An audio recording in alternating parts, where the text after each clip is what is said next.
Palsy is a group of disorders occurring especially in childhood, which affects movement, muscle tone and balance. Those who suffer from the condition have their own fair share of social stigma. For this reason, Benola, a cerebral palsy initiative, appears poised to drive a campaign aimed at addressing this issue. Our correspondent, Mary Alale Yusuf, tells us more. At this meeting, people with disabilities serve in different capacities. And why not? The meeting is geared towards showing the positive face of cerebral palsy. Many dignitaries, along with parents of people with the condition and students, grace the occasion of the World Cerebral Palsy Day. Being implemented, it's just there on paper. The chairman of the occasion is glad that this bold step to knock down the walls of discrimination and stigma is being taken. In the past, parents who had disabled children used to hide them away. I'm glad to be part of this initiative, this effort, to show to ourselves first, to the rest of the world second, and then to Almighty God, that we appreciate what He has given to us. Our community health. The CEO of Benola, himself a parent of a CP child, shares what drives him to strip the condition of stigma and push for support. It's not about the child that has a disability. It's about the parents. Those women who are alone have to care for this child 24/7, so they can't even get a job. So the economy is a mess, and it just goes on like that. And they need help. Various contributions to the burning question of how to face the cerebral palsy condition come from a panel of assorted professionals. They want to have the same access to buildings. They want to have the same ability to work where they want to work, to be who they want to be. And one of the key fundamentals or the thrust of SDGs is about partnerships. Partnerships. That means everyone joining up together. I stand as a proponent of what you call early intervention. I want to know anybody who's gone to a hospital. In order to fully integrate people with disabilities into society, centers such as one proposed by Benola should spring up and policy must be considered. This is what the Minister of Health touches on. There is still no policy or programming framework that addresses the needs and development of persons living with cerebral palsy. I therefore call on state governments, the organized private sector, and other civil society organizations to focus on how, working together with government, we can bring all about the much desired change in mindset about disability and disability management in Nigeria. Some have overcome the odds of their circumstances and are contributing positively to their communities. I started to understand what was called stigma when people started to ask very funny questions like, oh, why do you stand like that, or why do you walk like that? Then it dawned on me that, okay, some people actually think that I'm not supposed to be here. And I think I spent most of my university years defending my right to an education and my right to exist in society. Toby Loba is a graduate and has a master's degree from the University of Hertfordshire in the UK. The journey to proper care for those with cerebral palsy and indeed any disability begins in the mind. But beyond that, professional capacity, an enabling environment and partnerships with financially capable concerns is critical. Bringing these things together is the dream of Benola. Mary Alale Yusuf, Channels Television News. A proud grandmother has walked away with the star prize of 1 million naira in the McVities Digestive Anniversary promo, courtesy of her grandson.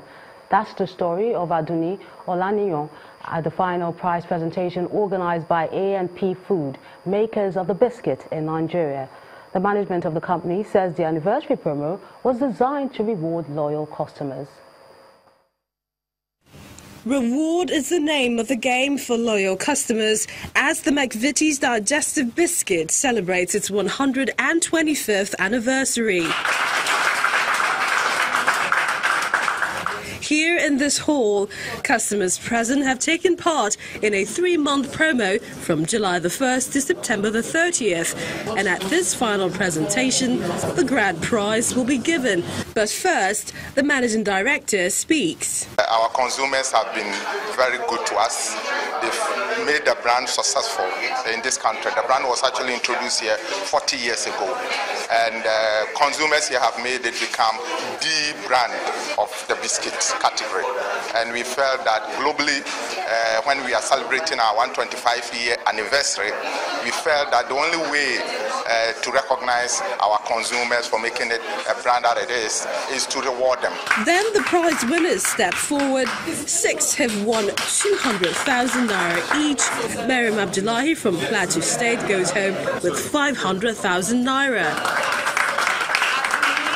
An excited Alaja Aduni Olaniro is a millionaire courtesy of a grandson who sent an entry via her phone.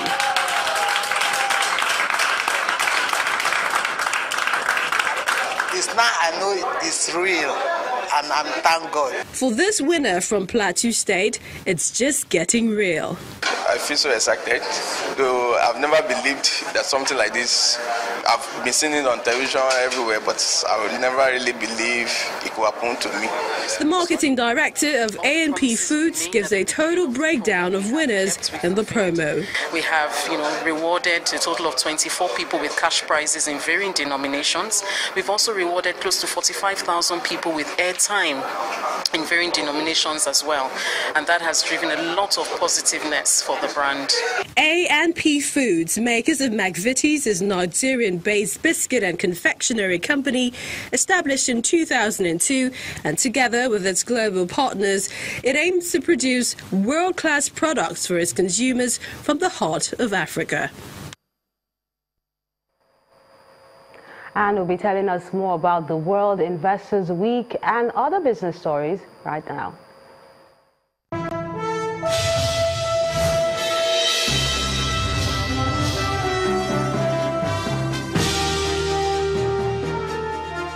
Thanks a lot, Melinda, and welcome to Business News.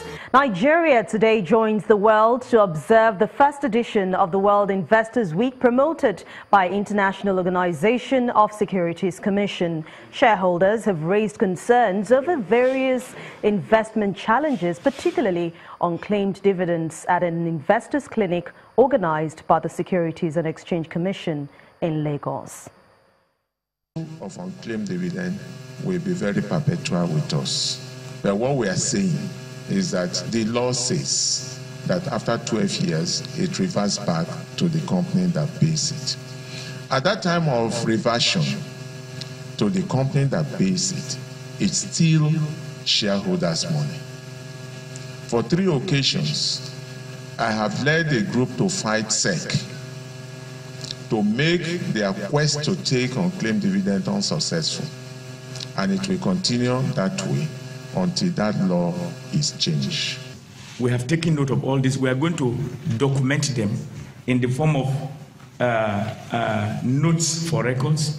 We will circulate to shareholders associations that are represented here to be sure that we go through correctly, so that we're sure that the issues raised have been well understood. And then we will call another meeting that will be clinical cure. And that meeting, I can undertake on behalf of the DG that to be able to address some of these things, we will do our own in-house housekeeping to be able to come and meet you back with some of these important issues that you have raised. Where you don't have correct information, we will get the correct information. Where the information is misunderstood, we will clear it. The first trading week of October has recorded significant performance in 2 out of 4 trading sessions after financial markets resumed from the Independence public holiday. The recovery, which traders attribute to positive earnings outlook and investor confidence, has driven the all-share index up by 2.49%, while the market capitalization surged by 2.34% within 3 sessions.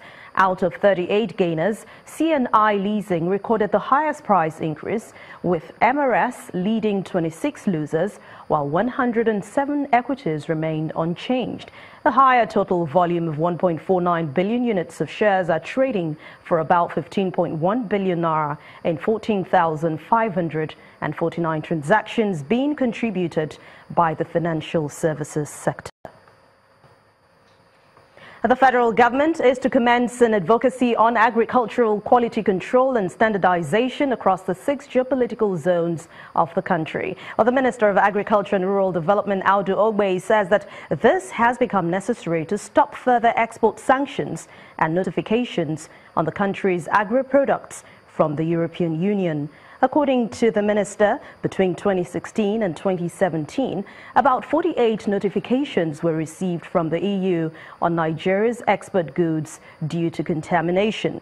The EU had banned the importation of Nigeria's dry beans in June 2015 on the ground that the produce contained high level of pesticide considered dangerous to human health.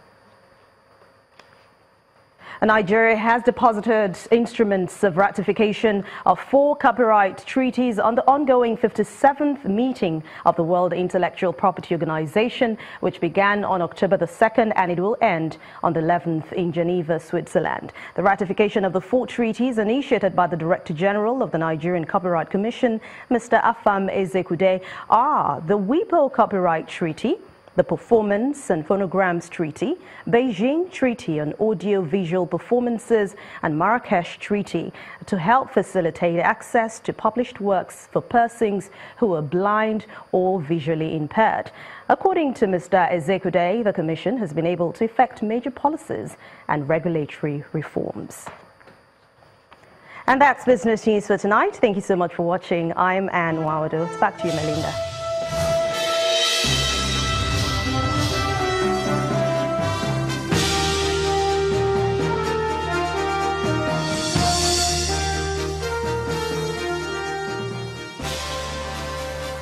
Thank you so much, Anne. Rural farmers in the country may experience a boost in their activities. That's if the plan by the federal government to provide them with soft loans is anything to go by. The Minister of Agriculture, Audu Ogbe, at a forum in Abuja, explained that the government will give farmers some equipment and is talking to the Central Bank of Nigeria about the loan. Right now, we have some rice mills we're about to start selling. And at the end of this workshop, if the DG will organize those of you in particular communities where rice is grown, and let us have them, we will help you set up these mills. We will start